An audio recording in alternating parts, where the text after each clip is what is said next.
সংঘ সেবায় শশী মহারাজ। স্বামী বিমলাত্মানন্দ। পত্রিকার 23তম বর্ষ, 5ম সংখ্যা।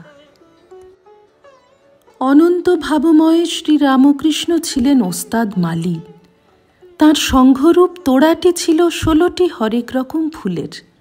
16টি ফুলই 16 রকম খুশবুতে ভরপুর। তিনি জানতেন কালে 16টি ফুল বিশ্ব গগনে স্বর্গের পারিজাতের মতো চির অম্লান, চির সুন্দর থাকবে। এই 16টি ফুল নিয়ে শ্রীরামকৃষ্ণ তাঁর সংঘরূপ তোড়া বানিয়েছিলেন জগতের কল্যাণের জন্য। এই 16টি ফুল শ্রীরামকৃষ্ণের 16 জন পার্ষদ। শ্রীরামকৃষ্ণের অন্যতম পার্ষদ স্বামী রামকৃষ্ণানন্দজি। দক্ষিণ ভারতে ভাবপ্রচারে তাঁরই মুখ্য ভূমিকা। স্বামীজি যে রামকৃষ্ণ তুফান মাদ্রাজে তুলেছিলেন, সেই তুফানকে ধরে রেখে সারা দক্ষিণ ভারত, বোম্বাই, সুদূর ব্রহ্মদেশে ছড়িয়ে দিয়েছিলেন স্বামী রামকৃষ্ণানন্দজি। তাঁর সুললিত ইংরেজি ভাষায় রামকৃষ্ণ প্রচার যেমন বিদ্বৎ সমাজে প্রভাব বিস্তার করেছিল, তেমনি সাধারণ মানুষের মধ্যে রামকৃষ্ণ সংঘের প্রতি অদম্য আগ্রহ জাগ্রত হয়েছিল। দক্ষিণ ভারতের বিভিন্ন রাজ্যে তিনি গিয়েছেন বহু কষ্ট করে, বহু পরিশ্রম করে। সর্বত্র আপামর জনগণের মধ্যে বিপুলভাবে সাড়া পড়েছিল। রাজা মহারাজ বলতেন, দক্ষিণ ভারতে স্বামীজির আর শশীর নাম ঘরে ঘরে। এখনও সেই প্রভাব নীরবে ফল্গু ধারার মতো রয়ে গেছে। রামকৃষ্ণ সংঘে রামকৃষ্ণানন্দজি মহারাজের এইটি সর্বশ্রেষ্ঠ অবদান। কাশীপুর মহাশ্মশানে শ্রীরামকৃষ্ণের ভাগবতী তনু দাহের পর তাঁর পুত ভস্মাস্থি একটি কলসিতে সংগ্রহ করা হয়। স্বামী রামকৃষ্ণানন্দজি নিজে কলসি মাথায় করে নিয়ে এসে কাশীপুর উদ্যানবাটিতে স্থাপন করেছিলেন।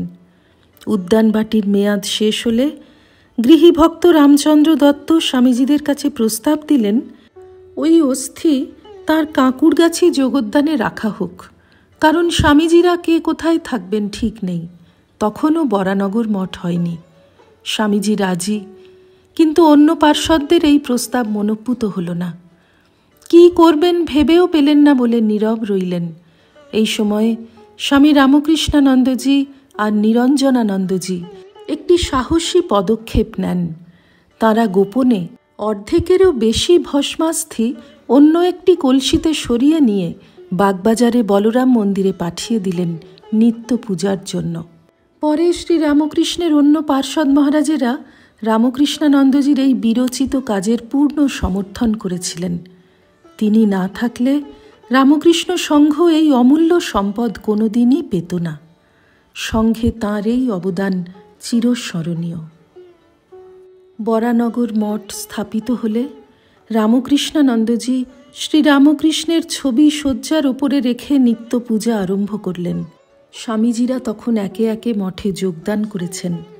অর্থ নেই, পরিচিতি নেই, ভিক্ষাও নামমাত্র। তাই দিয়ে শশী মহারাজ শ্রীরামকৃষ্ণের নিত্য পূজা করতেন। যেমন করে কাশীপুরে শ্রীরামকৃষ্ণের সেবা করতেন, ঠিক সেইভাবে। পাশের বাগানের মালিকে ভজনা করে তিনি চাল, ঘি, সবজি সংগ্রহ করতেন। তাই দিয়ে ভোগ নিবেদন করে গুরুভাইদের বাঁচিয়ে রেখেছিলেন। এই অবস্থায় স্বামীজি কখনো কখনো চাইতেন ঠাকুর পূজা তুলে দিতে, কিন্তু রামকৃষ্ণানন্দজি নারাজ। এ নিয়ে স্বামীজির সঙ্গে তুমুল তর্ক বিতর্ক হতো, অম্লমধুর ঝগড়াঝাঁটিও হতো। এজন্য শশী মহারাজ কাশীপুরে একটি স্থানীয় স্কুলে অঙ্কের শিক্ষকতা করে মঠ চালাতেন। তাঁর এই দৃঢ় প্রতিজ্ঞার কাছে স্বামীজিও হার মানলেন। এইভাবে 6 বছর বরানগর মঠ একক হস্তে শশী মহারাজ পরিচালনা করেছিলেন। গুরুভাইরা একে একে তীর্থে বেরিয়ে গেলেন সাধনা আর তপস্যার জন্য। মাঝে মধ্যে তাঁরা মঠে আসতেন। মঠ প্রায়ই ফাঁকা থাকত। শশী মহারাজ একাই মাটি কামড়ে শ্রীরামকৃষ্ণের কাছে পড়ে থাকতেন। তিনিই ছিলেন প্রকৃতপক্ষে বরানগর মঠের রক্ষক।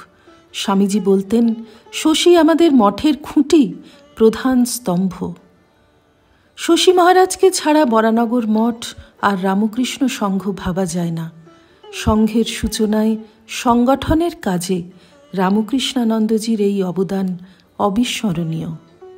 সংঘে শ্রী রামকৃষ্ণের সেবা পূজার তিনিই পথিকৃৎ। ঠাকুরের পূজা মন্ত্র তাঁরই রচনা, শ্রী রামকৃষ্ণ পূজা পদ্ধতি তাঁরই সংকলন।